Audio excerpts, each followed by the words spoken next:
지난 주일 본문에 이어서 못 다뤘던 46절부터 50절까지의 말씀을 함께 우리 살펴보도록 하겠습니다. 자, 오늘 본문 말씀을 먼저 내용을 살펴보시면 이러합니다. 예수님께서 아마도 집 안에서 무리들에게 하나님의 나라에 대해서 말씀을 증거하고 계셨던 것 같습니다. 집 안에서 여러 무리들에게 말씀을 전하고 계시는데 그때 예수님의 가족들이 예수님을 찾아왔습니다. 46절 말씀 보시면 예수께서 무리에게 말씀하실 때에 그의 어머니와 동생들이 예수께 말하려고 밖에 섰더니 그랬습니다. 그러니까 예수님께서 실내에서 아마도 집 일터인데 말씀을 증거하는 중에 집이 협소하다 보니 예수님을 찾아온 어머니와 동생들이 들어오지 못했던 거죠. 예수님께서는 말씀만 증거하신 것이 아니고 말씀과 더불어 많은 기적도 행하셨죠. 병자도 고치셨습니다. 귀신도 쫓아내셨습니다. 그러니까 예수님께서 말씀을 증거하실 때는 항상 많은 사람들이 예수님 곁에 있었습니다. 이번에도 그렇게 많은 사람들이 예수님 곁에 있었기 때문에 어머니가 찾아오셨는데도 불구하고 형제들이 찾아왔는데도 불구하고 예수님께 가까이 갈 수가 없었습니다. 그러자 그때 한 사람이 예수님에게 이렇게 말했습니다. 47절 말씀, 한 사람이 예수께 여짜오되 보소서 당신의 어머니와 동생들이 당신께 말하려고 밖에 서 있나이다 하니. 예수님, 지금 어머니와 형제들이 지금 예수님 만나서 무슨 하실 말씀이 있는가 봅니다. 지금 밖에 서서 기다리고 있습니다 라고 말을 전해 주었습니다. 여기까지는 매우 자연스러운 일반적인 상황입니다. 예수님의 예수님께 가족들이 찾아왔고 또 그것을 누군가 알려주었고 예수님이 그 이야기를 들었습니다. 여기까지는 자연스럽습니다. 그런데 이어지는 예수님의 반응이 조금 특별합니다. 48절 말씀에 말하던 사람에게 대답하여 이르시되 누가 내 어머니이며 내 동생들이냐 하시고. 예수님 지금 밖에 어머니도 계시고 형제들이 와 있습니다. 예수님의 동생은 4명이었죠. 야고보, 요셉, 시몬, 유다. 남동생들만 4이 있었습니다. 어머니와 동생들이 찾아와 있습니다. 그랬더니 누가 내 어머니며 내 동생들이냐 이렇게 예수님 말씀하신 거예요. 어떻게 들으면 예수님께서 어머니와 가족들을 좀 무시하시는 것처럼 들릴 수 있습니다.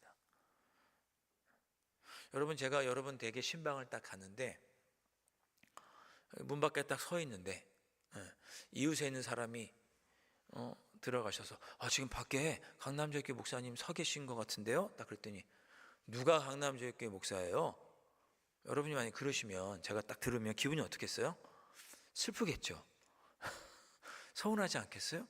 예수님의 어머니와 형제들이 밖에서 듣기에 누가 내 형제요, 누가 내 어머니냐 이런 얘기를 들으면 예수님의 어머니와 형제들의 마음이 서운하지 않았을까요? 왜 예수님께서 이렇게 말씀하셨을까? 오늘 본문과 똑같은 내용을 담고 있는 마가복음 3장을 보면 조금 짐작을 해볼 수 있습니다. 마가복음 3장 33절 말씀 보시면 똑같은 상황이에요. 이 똑같은 읽었던 말씀이 그대로가 마가복음 3장 33절에 담겨 있는데 거기서도 똑같이 예수님께서 말씀하십니다. 대답하시되 누가 내 어머니이며 동생들이냐 하시고.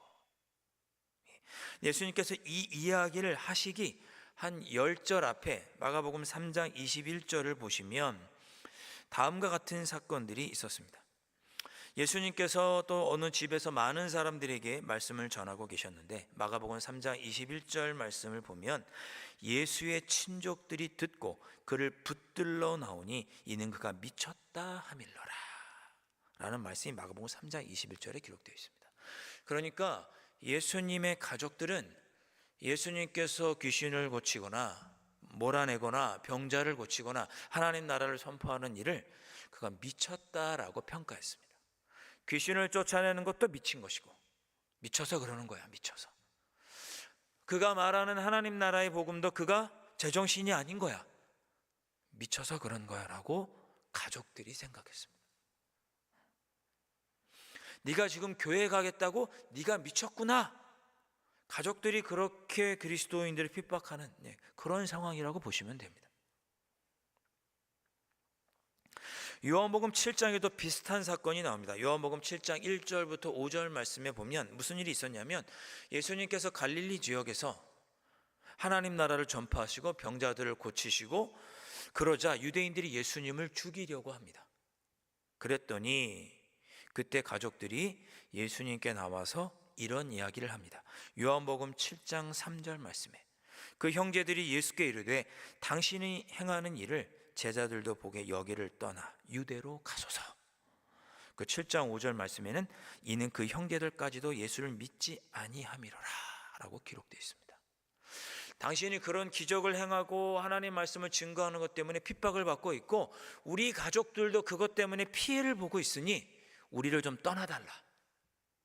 그 누구보다 예수님을 감싸 안아야 될 가족들이 예수님을 품어주지 못하고 예수님에게 든든한 힘이 되어주지는 못할 망정 예수님 보고 떠나시라고, 예수님 때문에 우리 피해보게 생겼으니까 떠나시라고 말합니다. 그렇게 했던 이유는 형제들까지도 예수님을 믿지 못했기 때문에 라고 요한복음 7장 1절부터 5절에 기록하고 있습니다. 그래서 예수님께서 누가 내 어머니요 모친이며 내 형제들이냐라고 예수님께서 말씀하신 것입니다. 예수님께서는 가족을 미워하신 것이 아니고 가족들을 버리신 것도 아니었습니다.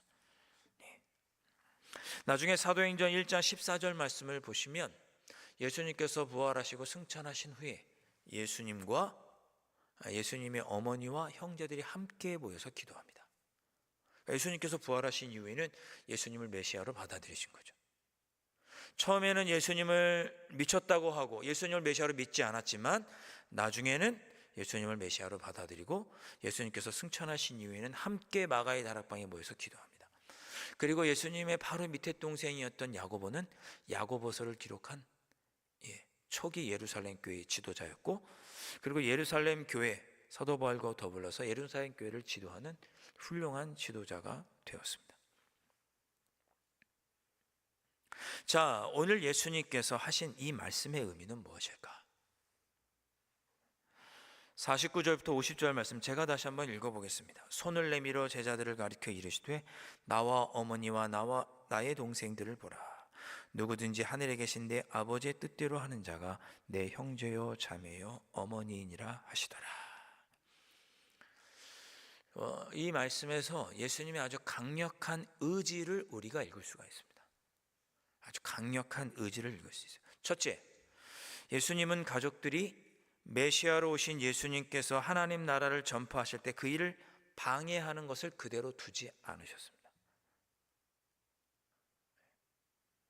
아무리 가족이라도 육체적인 가족보다는 영적인 가족을 우선시하셨어요. 오늘 본문 앞에 마태복음 12장 30절 말씀 보시면 이런 말씀을 예수님께서 하셨습니다. 나와 함께 아니하는 자는 나를 반대하는 자요, 나와 함께 모이지 아니하는 자는 해치는 자니라. 아무리 육체적으로 함께 된 가족이라도 나와 함께 하지 않으면 나를 반대하는 자고 나를 해치는 자다. 아무리 육체적인 가족이라도 그는 나를 해치는 자라고 예수님께서 말씀하시고 그들은 예수님의 우선순위에서 밀려나는 것입니다. 예수님은 그렇게 하셨습니다. 앞서 이런 말씀도 하셨습니다. 마태복음 10장 37절에 이런 말씀도 하셨습니다. 아버지나 어머니를 나보다 더 사랑하는 자는 내게 합당하지 아니하고 아들이나 딸을 나보다 더 사랑하는 자도 내게 합당하지 아니하며. 이런 이야기를 예수님께서 하셨습니다.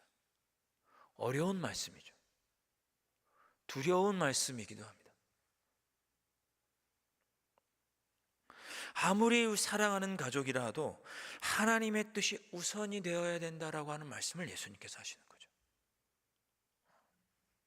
제가 어려운 말씀이라고 드리는 이유는 정말 이러기가 어렵기 때문입니다. 내 사랑하는 자녀보다, 사랑하는 부모님보다 하나님이 먼저고 주님이 먼저라고 말하기가 얼마나 어렵습니까? 그리고 그럴 만한 일이 우리 가정에 생길까 봐도 두렵습니다. 예수님은 단호하게 말씀하시는 거죠. 육신의 가족에 얽매여서 주님의 뒤를 따르지 못하는 일이 있어서는 안 된다. 하나님의 나라와 가족이 부딪힐 때, 하나님의 나라와 그리고 우리 육신의 가족이 부딪힐 때 우리는 어디에 서야 합니까? 그래서 어려운 일인 거죠. 어려운 일입니다. 한번 얼마 전에 어떤 성도님이랑 말씀을 나누는 중에 이런 일이 있으셨답니다. 남편이 신앙생활을 하지 않으시는 분이었대요. 근데 같이 사시다 보니 남편의 성격을 아시잖아요. 그러니까 내가 교회 가자라고 말하면, 신앙생활 함께 하자라고 말하면 분명히 화를 낼 거고 나를 반대할 거라는 것이 명확하냐 하니까 그냥 조용히 몇 년 동안 새벽 기도하고 또 기도하셨다고 하시더라고요. 그래서 하나님께서 은혜를 주셔서 다른 사람을 통해 예수님을 믿게 되는 감동을 주셨다. 그런 이야기를 저에게 하신 적이 있었습니다. 믿지 않는 가족에게 복음을 전하는 것, 여러분 쉬운 일인가요? 저는 믿지 않는 가족이 없습니다. 그래서 이것이 얼마나 힘들고 어려운 일인지 저는 잘 알지는 못합니다. 여러분 어떠신가요? 여러분의 가족들보다 하나님의 뜻을 먼저 하기가 쉬우신가요? 어려우신가요? 예수님은 오늘 분명히 말씀하십니다. 우리의 신앙이 가족에 의해서 주님보다 뒤로 밀려나서는 안 된다.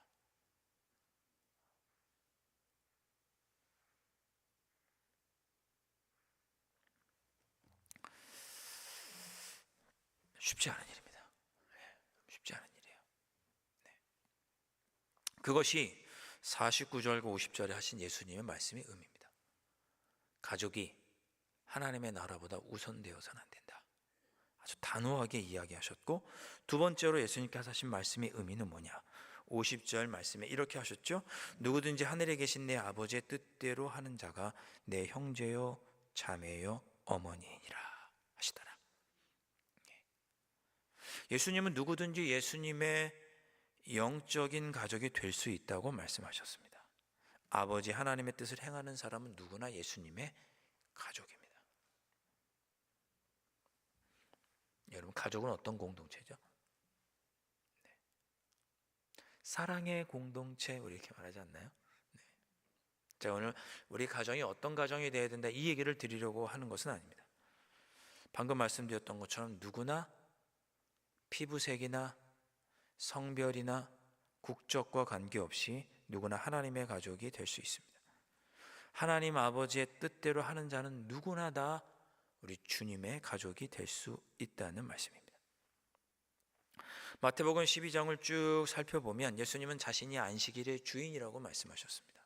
안식일에는 하나님의 뜻을 깨달아 자비를 베풀고 긍휼을 행하는 것이 옳다. 그렇게 말씀하셨고, 성령의 능력을 힘입어 귀신을 쫓아내셨고, 그리고 하나님 나라가 어떤 것인지 몸소 보여주시며, 성령을 따라 살 때 너희들의 삶 속에 하나님의 나라가 이미 임할 것이다 라고 말씀해 주셨습니다.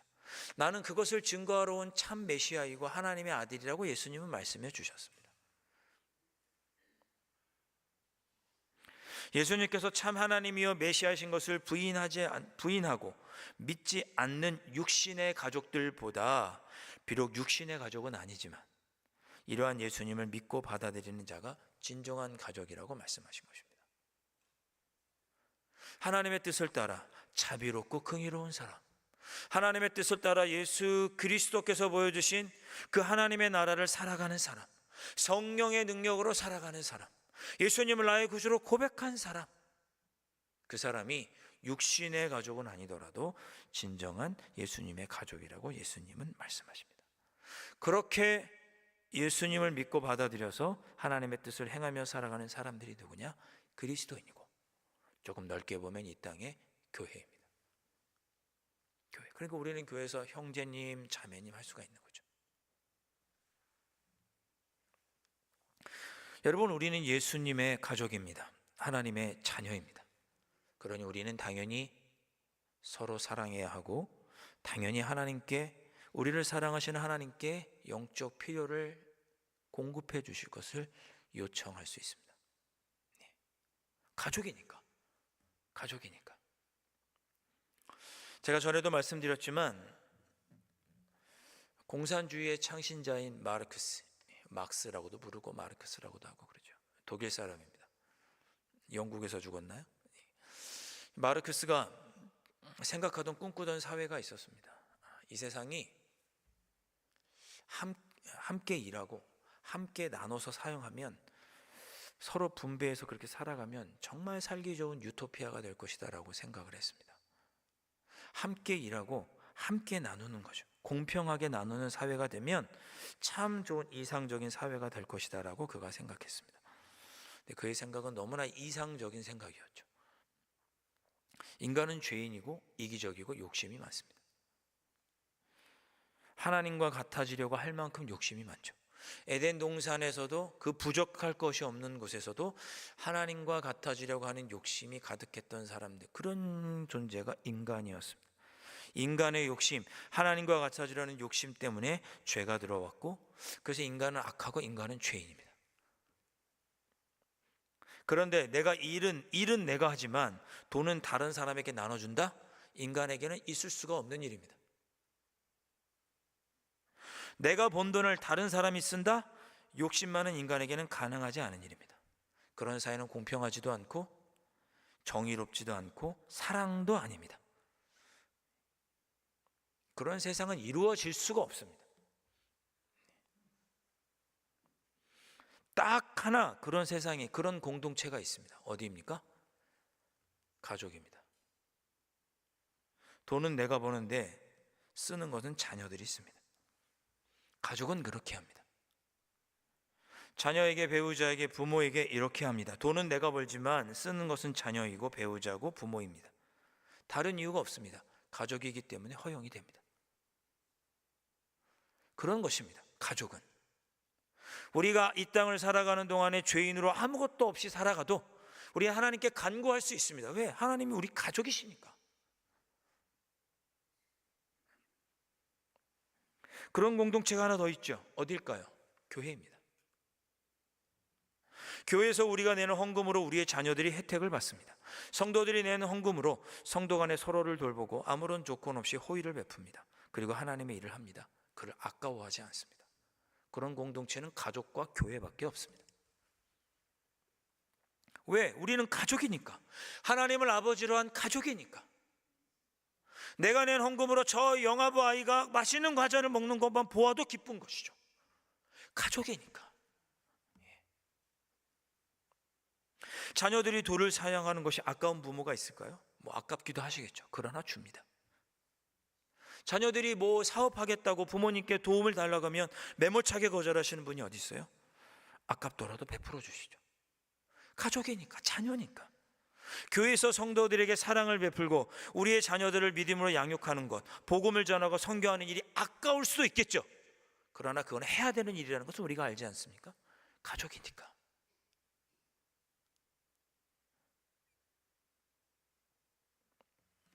우리가 하나님께 표적을 구하며 간구하는 이유도 여기 있죠. 하나님, 저에게 초현실적인 표적을 보여주십시오라고 간구할 수 있는 이유도 여기 있습니다. 가족이니까. 하나님께 도와달라고 마음껏 요청할 수 있죠. 가족이니까. 우리가 하나님의 자녀이기 때문에 하나님께 일용할 양식을 간구할 수 있습니다. 예수님도 하나님을 아버지라고 부르셨고 아버지 되시는 하나님께 일용할 양식을 달라고 간구하라고 예수님도 말씀해 주셨습니다. 우리의 꿈과 계획을 이루기 위해서 필요한 것들을 달라고 우리 하나님 아버지께 요청해야 합니다. 왜? 우리 가족이니까.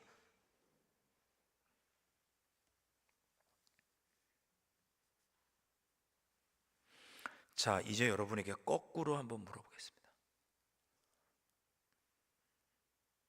여러분 잘 생각해 보십시오.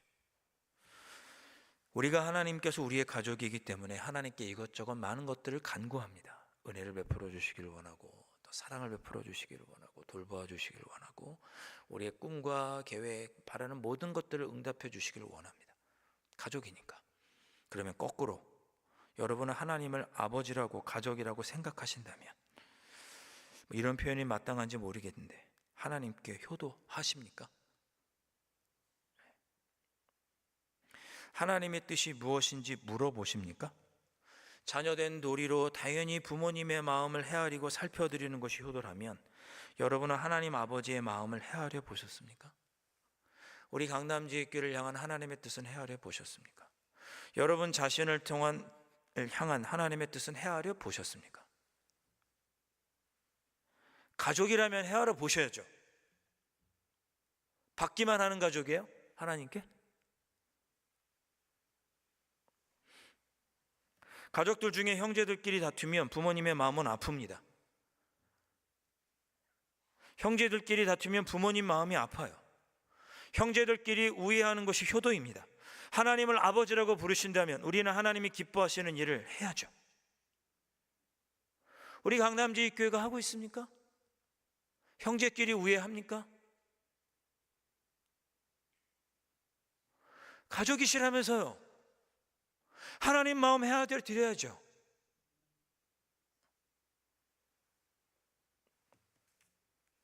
마태복음 12장에서 예수님은 자신이 안식일의 주인이라고 말씀하셨고 귀신도 쫓아내셨습니다. 그리고 하나님의 말씀도 전파하셨습니다. 하나님을 기쁘시게 하는 일이었습니다. 우리도 그러면 해야죠. 자비와 긍휼을 베풀고 성령의 능력으로 악한 세력들을 물리치고 치유와 회복을 이 땅에 이루고 예수님의 복음을 증거하고 성도 간에 서로 사랑해야죠. 하나님이 기뻐하시는 일인데 우리는 하나님이 기뻐하시는 일을 하나도 안 하고, 하나님은 우리에게 막 주셔야 되고,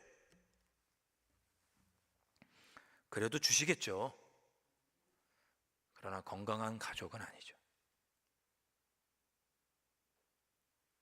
하나님께서 우리에게 주신 것은 아무것도 하지 않으면서, 아무것도 하지 않지는 않죠, 저희가. 네. 그러나 우리가 하나님의 마음을 헤아리고 하나님의 뜻대로 살려고 하는 노력은 게을리하면서 나의 필요한 모든 일용한 양식을 달라고 하는 것은 장성하지 못한 어린아이의 신앙입니다. 그렇게 예수님은 자신이 하신 말씀처럼 하늘에 계신 내 아버지의 뜻대로 살아가는 자가 내 형제요 자매요 어머니라, 즉 나의 가족이다라고 말씀하셨습니다. 하늘에 계신 내 아버지의 뜻대로 살아가는 자가 주님의 가족입니다. 우리가 하나님의 뜻대로 살아 하나님의 가족이 되면 하나님은 우리에게 필요한 모든 것들을 주시겠죠. 우리 아버지 되시고 우리 아버지 되시는 하나님이시니까. 제가 늘 저 자신을 돌아보면서 스스로에게 매주 시시때때로 저 스스로에게 하는 질문이 있습니다. 나는 나에게 주어진 모든 목회를 사랑하고 있는가? 늘 저 자신에게 아무 때고 길을 걸어가다가도 물어봅니다. 나는 나의 일을, 목회를 사랑하고 있는가? 사랑한다라고 대답하지 못하면 저는 하나님의 마음을 기쁘시게 해드리지 못하는 목회자고, 그럼 싹군이죠. 우리 모두 하나님의 가족이라고, 그래서 하나님의 은혜와 사랑을 받아 누리기를 원하신다면 하나님의 뜻을, 아버지 하나님의 뜻을 이루기 위해서는 우리가 얼마나 노력하고 있는지를 돌아보셔야 합니다.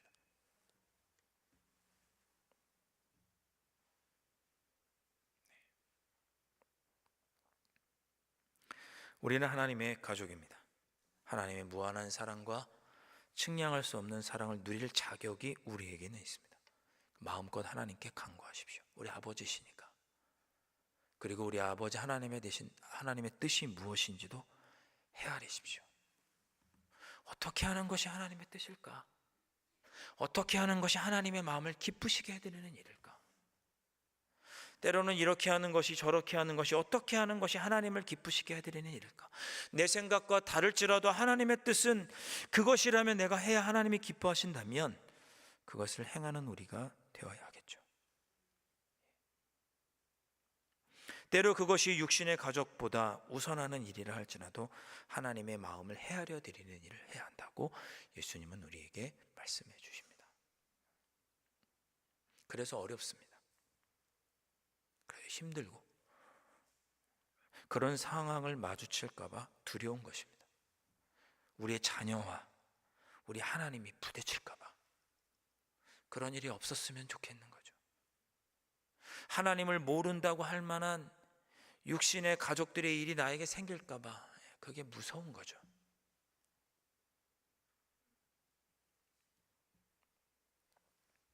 상상만 해도 무서운 거죠. 사랑하는 성도 여러분, 우리는 하나님의 가족으로서 하나님이 주신 은혜와 사랑을 마음껏 누릴 수 있습니다. 그 사랑과 은혜를 마음껏 누리시고 더불어 하나님의 마음도 기쁘시게 해드리는 삶을 살아가시는 여러분들 되실 수 있기를. 그래서 진정한 하나님의 가족, 우리 주님의 가족이 되시는 여러분들 되시고 그런 우리 강남제일교회가 될 수 있기를 주님의 이름으로 축원드립니다. 함께 찬양하고 우리 기도하시겠습니다.